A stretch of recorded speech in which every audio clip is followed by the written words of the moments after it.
Yet another school shooting in Santa Fe, Texas this time.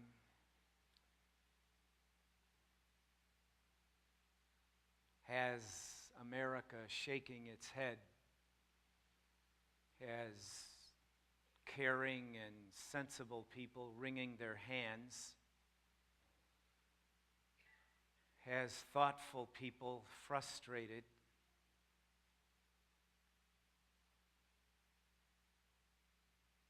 has our leaders completely confused. And certainly, while there are legal components, there are social components, there are moral components, but I would suggest to you that the primary issue is spiritual.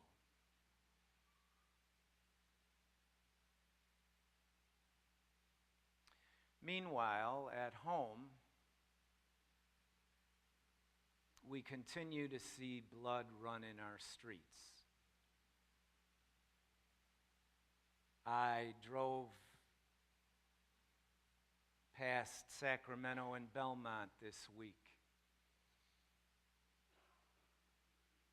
Tied to the fence of the gas station are some balloons, and there are some plaques and posters and candles. We're a group of young men standing guard. Because last Tuesday, early in the morning, a fight broke out between two groups, and 4 were shot, and 1 is dead.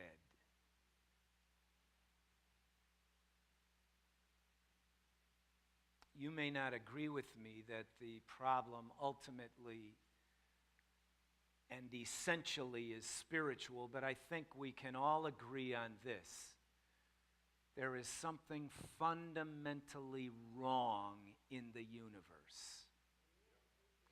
And these events remind us that this is so. These events underscore that reality. And as we think about school shooting after school shooting, as we think about the bloodshed around us in our communities, we are confronted with an inadequacy that is ludicrous. We've tried everything we know to try. We've thrown everything we know to throw at these problems. And then another one happens, and we stand there in ludicrous inadequacy. We cannot fix, we cannot solve these basic fundamental problems. Well, in our text today, we are confronted with a gross lack, a great insufficiency. And in it, we find a path upon which we can think about our own insufficiency. Your insufficiency, my insufficiency, our insufficiency. In the words of the Apostle John, verse 1, chapter 6, after these things, Jesus went away to the other side of the Sea of Galilee. That would be to the shore where there are hills scaling up from the shore, and would be a perfect place for what is to follow. And a large crowd follows him, notice, because they saw the what? The signs. They love a show. They love a show, which he was performing on those who were sick. We saw that back in chapter 2, verse 23. We'll see it again and here in the passage in verse 26. People who are just like, show me another one. Ooh, that was good. Let's see another one. They're following him because of the signs. Verse 3, Jesus goes up on the mountain, and there he sat down with his disciples. So we have people named. We have an actual place. We have a time of year. Now the Passover, the Feast of Jews, was near. And Jesus lifts up his eyes, verse 5, and sees a large crowd is coming. They're following.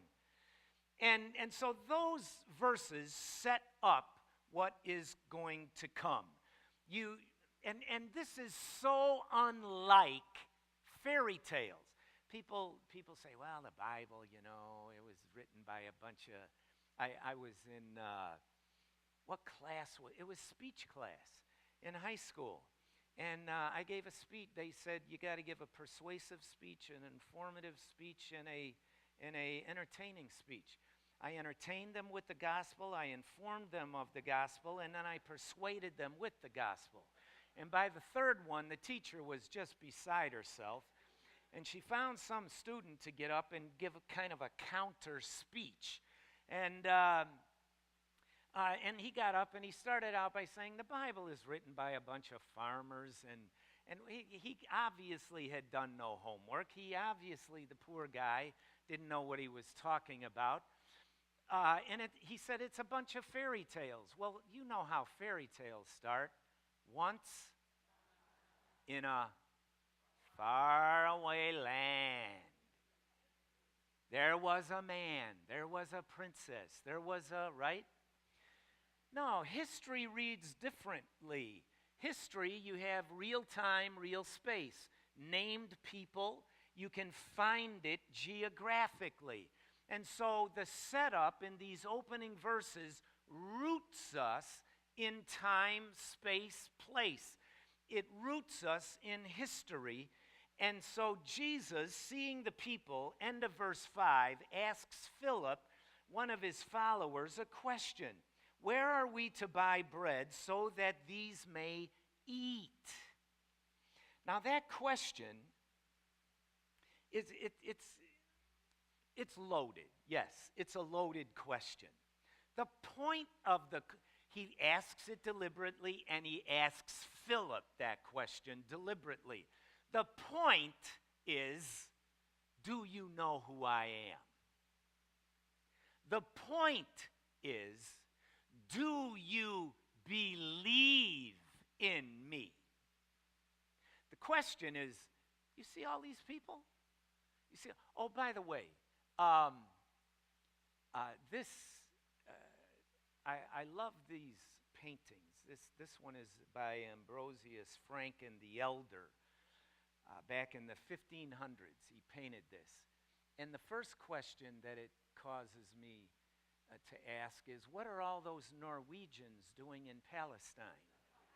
That's the first question that comes to mind.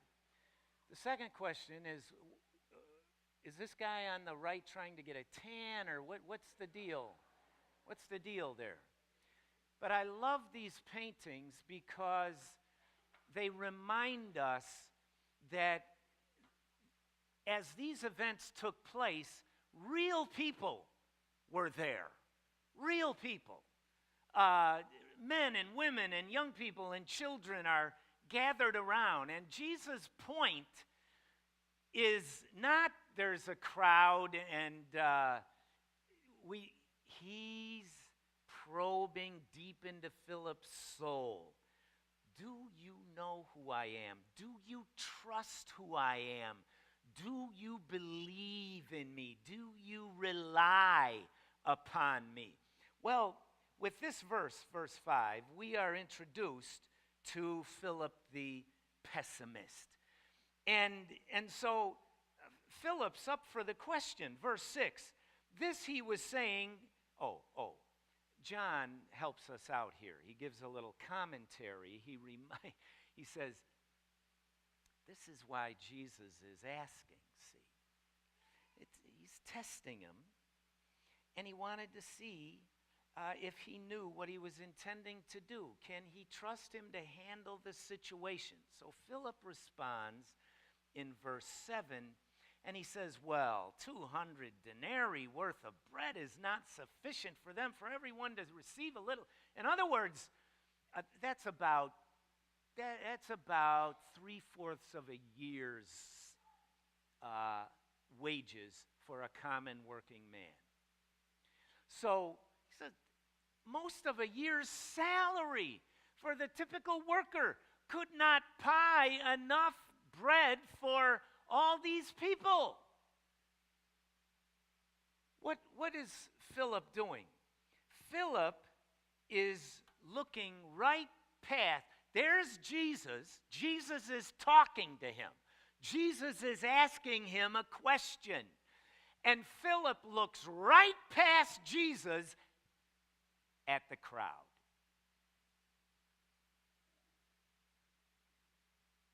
Right past Jesus at the crowd. Right past Jesus at the problem. Any cousins of Philip here? I love this rendition by Eric Feather. Eric Feather is a high school teacher in Pennsylvania. And I love this version. There's a lot of action and drama and expression, and you kind of get a better feel for the crowd. And it's very dramatic. There's a lot of dynamic and motion and movement and power in it. Philip looks right past Jesus. He's looking at the crowd. The calculator in his head is going, and he says, what are you talking about? How are we going to feed these people? We can't feed these people. How quick we are to try to solve our problems with our knowledge. If you see, that's why we had another school shooting. We are ludicrously inadequate to study this and to solve it. If we could have solved it, we would have solved it a long time ago. What we have is insufficient. What we have been using to try to solve the problem is our own knowledge. And don't be too harsh on the politicians that, hey, they're acting just like you. That's how we approach problems, with what we know. And Philip does the math and says it won't work. And more specifically, even a large amount of money, which we do not have access to right here, right now, even a large amount of money would not solve this problem. So he's looking at what he knows, and he's looking at a number that he can conceive.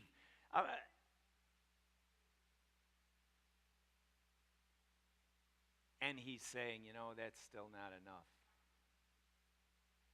Now, Philip, if you just flip back a couple pages here, Philip watched Jesus turn water into wine.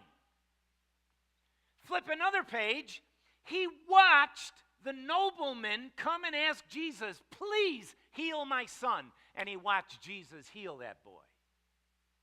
Flip another page, and Philip watched Jesus heal a man who had been crippled for 38 years. So Philip is not coming to the scene with an empty head. He knows some things about Jesus.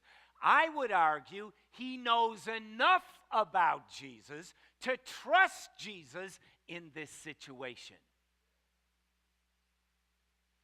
Now, everybody's not going to be with me here, but a whole bunch of you are going to be with me. You have seen God do some stuff.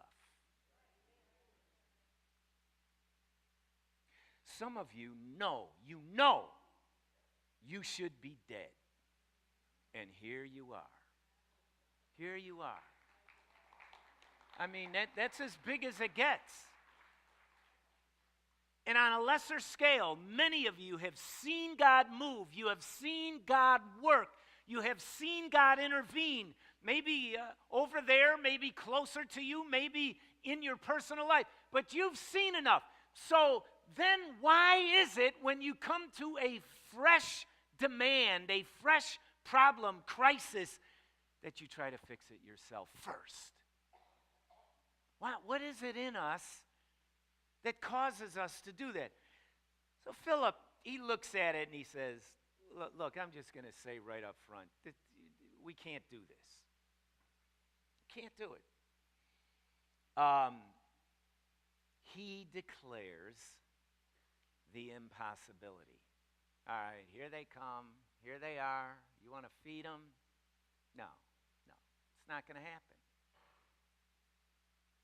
And in his line, in verse 7, is not sufficient for them for everyone to receive a little. In his line, in his answer, you hear hopelessness. Like, what? His shoulders are going up, his hands are going out. He's like, what? No, you can't, no. And we come to situations, we come to things that confront us, and we take inventory of our own resources or resources we think might be available to us, and we go, God, nothing can be done.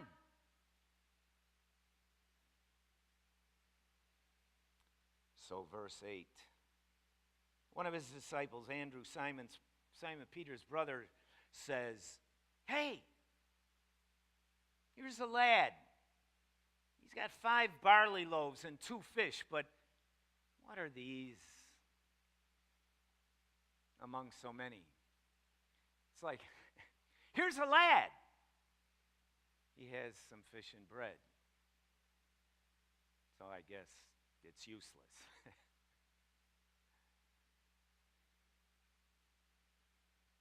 He exercises a bit of faith, finding this boy, bringing this lad forward. I'm going to call Andrew the optimist. Well, compared to Philip, yes. Philip's like, forget about it. But Andrew, at least he finds the boy. At least he brings him to Jesus. At least he says, look, here's some fish and bread, but I guess it's not enough. And if all you have is some human-powered optimism, that's how it goes pretty quickly. But if Philip was looking right past Jesus at the crowd, Jesus is right here. But he's looking. Andrew is looking at the lunch. Give me a lunch. The loaves were like that, like pita bread, flat, barley loaves. This is the food of poor people. This is Taco Bell, 99 cents. I mean, this is, all right? So this is a poor lunch that Mama sent him off to see Jesus with. And the fish are probably pickled or something, and they're more like a little relish, so you have something besides just tasteless bread.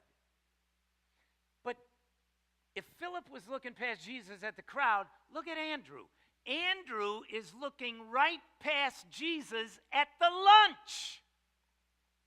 Jesus is right here. Jesus created everything. We're not looking at Jesus, we're looking at the lunch. And what other conclusion could you come to? But I guess this isn't enough. Oh, good conclusion. You can even hear in his line as he responds, he's questioning himself. Even as he presents the boy in the lunch, he's doubting himself. He's flashing, what did I think was going to happen here? Why did I bring the boy forward? Why did I think this lunch was relevant? You can hear the wheels turning. And so he ends up, at the end of that short statement, he ends up declaring the improbability of this being a solution. And so in that, you hear some of the same hopelessness you heard from Philip. But I get it. This is not a solution. Well, Jesus, verse 10. We shift here. All right? We got the setting. We got a question. We got a couple answers. But now the story shifts. It shifts from our insufficiency to Jesus' sufficiency. So Jesus says, okay, have the people sit down. Now there was so much grass in the place, so the men sat down, in number about 5,000. Jesus takes the loaves, and having given thanks, he distributed to those who were seated, likewise also of the fish, as much as they wanted. So, boom, boom, boom, boom, boom. Jesus is in charge. Would you just let Jesus take the wheel? Would you just let Jesus step up? Jesus rarely pushes his way in. He's waiting for you to trust him. He's waiting for me to believe in him, to rely on him. So Jesus gives instruction. Have the people sit down. Well, what's the message? Just obey. Just obey. Well, Jesus, what are we going to have them sit down for? If we sit them down like that, they're going to be expecting. Have them sit down. Just obey. Does it make sense? Does it have to make sense? Does anything much about God make sense? When are we going to get a hold of the truth that his ways are not my ways? His thoughts are not my thoughts. For his ways are higher than my ways, and his thoughts over my thoughts as high as the heavens are over the earth. Just obey. And then I love this. He gets them all arranged, and he takes the bread. Oh, that had to be a moment. Takes the bread, he's got it in hand, and he says, let's pray. And he gives thanks. Well, ain't nobody got bread but him, so what, are we going to watch him eat lunch? He gives thanks. And then he says, pass it out. Distribute. Start serving. They start serving. And the end of verse 11, likewise, also of the fish, as much as they wanted.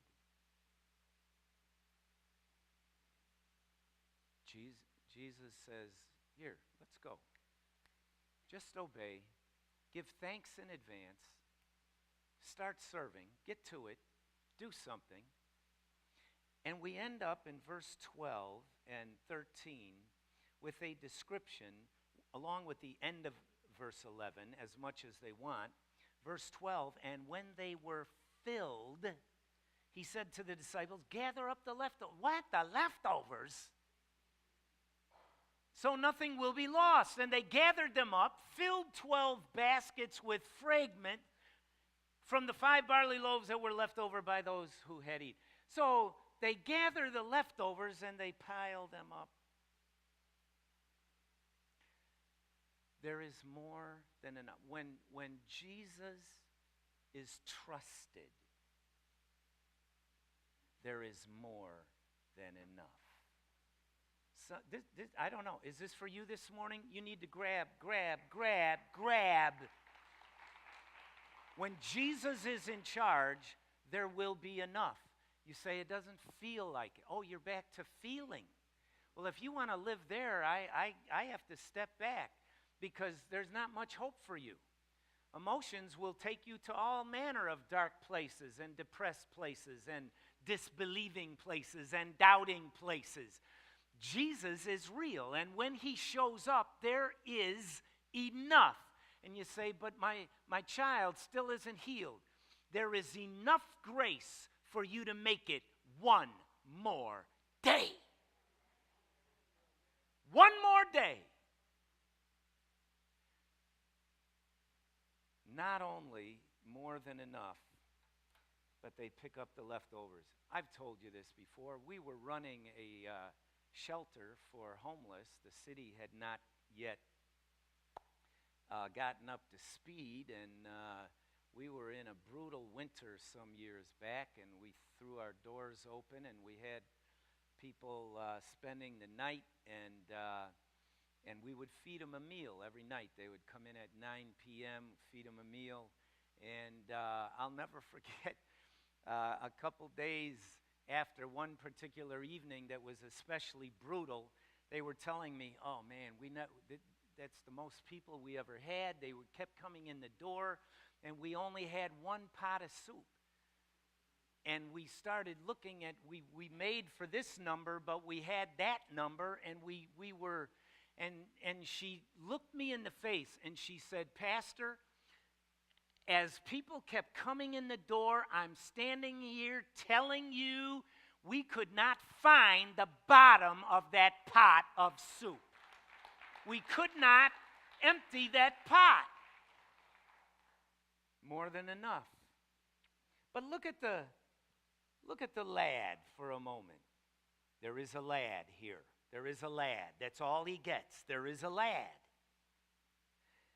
But you gotta, the disciples didn't mug him.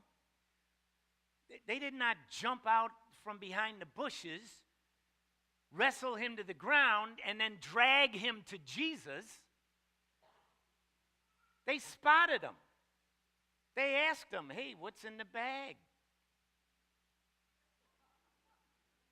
Oh, well, you mind coming with me?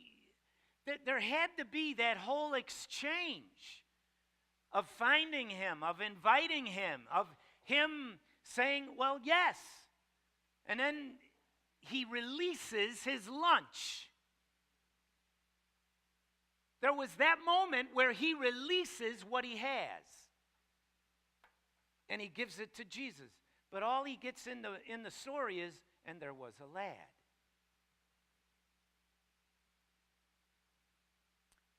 Philip flunked, Andrew flunked. The lad gets an A. The lad looks right, he knows now what they're doing. They're thinking about food, and they're thinking about feeding all these people, the crowd of which he is a part.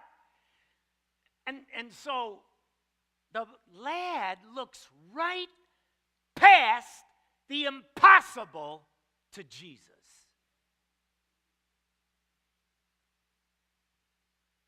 He's willing to release the little he has. For what? For what? To what end? He doesn't know. He doesn't know where this is going. He doesn't know where it's headed. He doesn't. Maybe Jesus is hungry, and the disciples are just trying to take care of Jesus. He has no idea, but he turns loose the little he has. Wow. And right there, you see his childlike faith. Childlike faith. What happened to Andrew? Look back at his line. Well, there's a boy here with a lunch and some fish and some bread, but I suppose it's not enough. Right in the middle of that, his adulthood takes over. His brain functions at too high a rate of speed.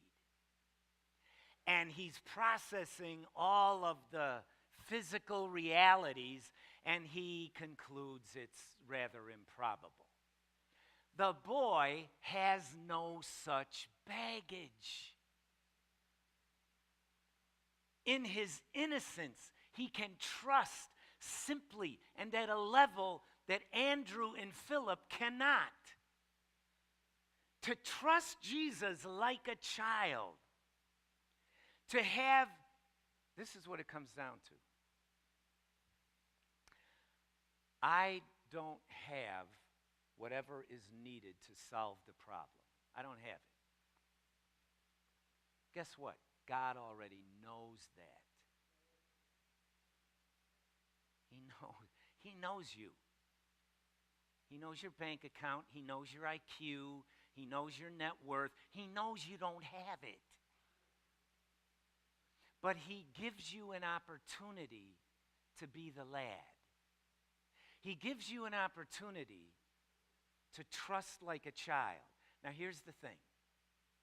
Very few of us, maybe none of us, are humble enough to give what we know is not enough to solve the problem.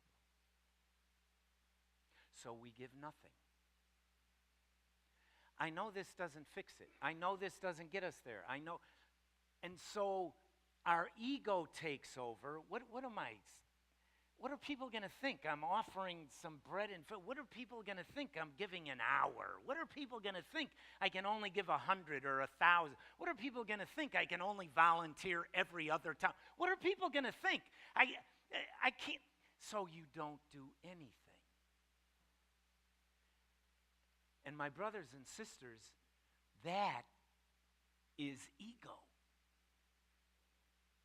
It's awfully quiet in here this morning, I've noticed. Awfully quiet. And furthermore, because I can't see the solution, not only do I know this is not the solution, this is not enough, but I can't see a solution as a result of what I might have to contribute. So I don't give what I can. Because I don't have enough time, money, energy, you name it, I don't give what I can. What you see here with the lad, you see him demonstrating bold belief in the face of his insignificance and in the face of his insufficiency and in the face of hopelessness in terms of solving this problem. You see the lad demonstrating bold believing.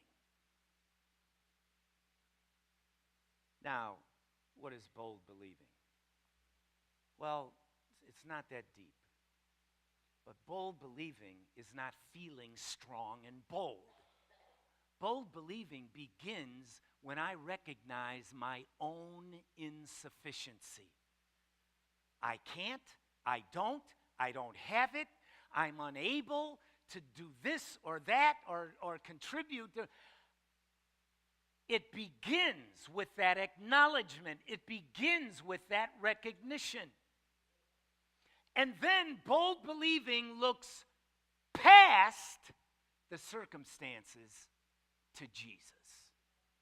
Oh, I wish I had some Christians in here. Looks past the problem.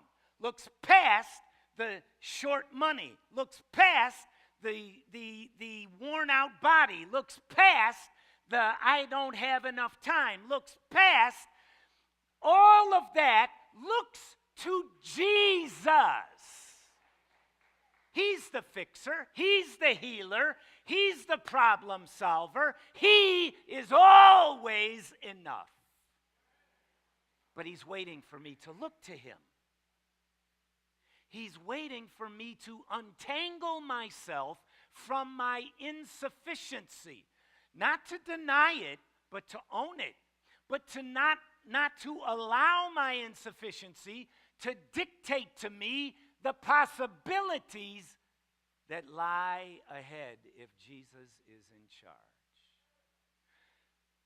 Bold believing does what can be done no matter how ridiculous. You can always do something. I should have given myself more time. You go all the way through the Bible. You can always do something. And what God comes to us with is the gift of the capacity to believe. But it's our operation of our own believing. You decide, I'm going to trust, I'm not going to trust. You decide, I'm going to believe, I'm not going to believe. You decide, I'm going to believe boldly or not. And bold believing requires us to do whatever it is that we can do. No matter. This is decision. I'm deciding. I got to process and conclude. I've got to decide. Bold believing brings what we have to Jesus, relying on his sufficiency. Dear saints, the world's going to hell in a handbasket. Look, and that's the problem, right? We look, we see the news, we shake our heads, we throw up our hands. Oh, God, have mercy. But we feel like there is not one blessed thing we can do, and that's not true. Our call is for bold believing. Our call is to engage. Our call is to give what we have. That's our job. Not to solve it, not to wait until we can see the end, not wait until we can scroll to the end of the video and see problem solved. No, he says, I want you with me in this. You're going to see some stuff. In the face of all that's going on in our world, do what you can with what you have. And it's different for you. Did I miss you? You. It's different for everybody in the room. But I'll tell you what is not acceptable: to do nothing. Not acceptable. The just shall live by faith. That means living their lives by faith every day. Not acceptable. Yet, the focus of John is not on the lad. And there was a lad. That's all we got. John's focus is not on the lad. It's on the Lord. He's pointing us to Jesus. The sufficiency of Jesus to satisfy hungry hearts, not just hungry stomachs. The story is the launch pad for a discourse. You got your Bible. Look at this with me.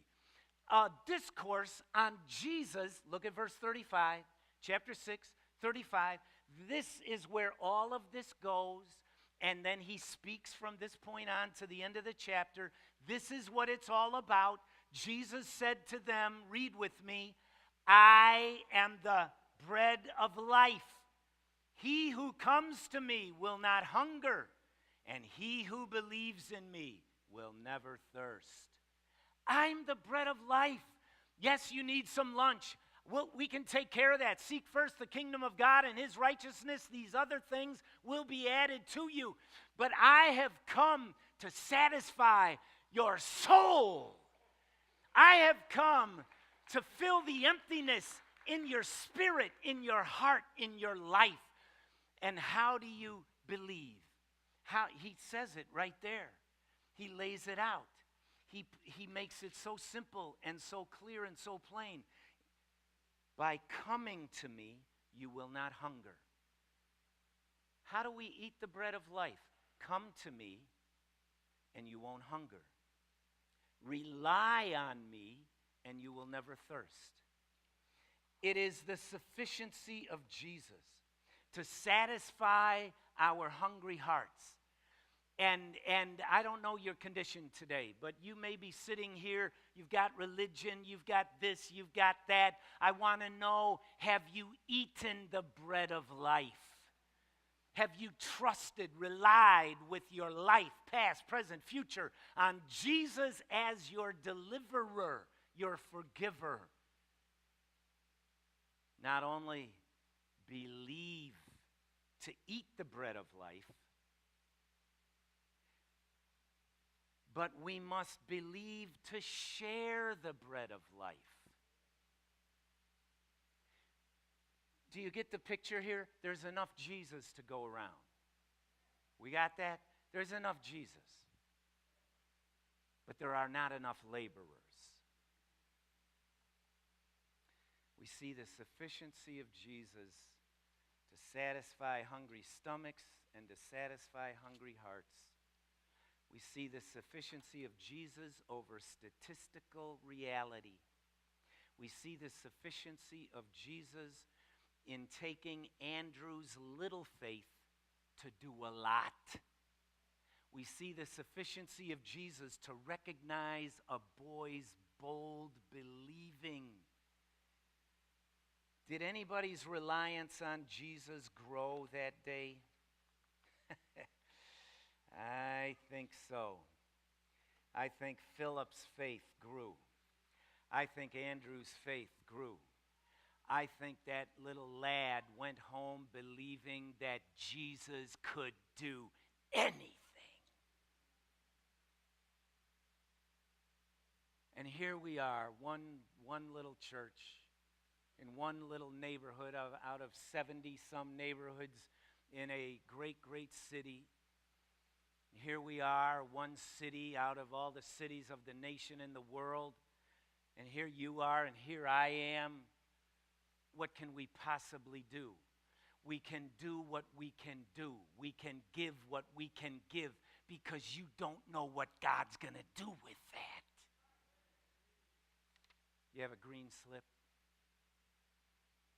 You should have a green slip. You don't have a green slip, hold up your hand. Here they come.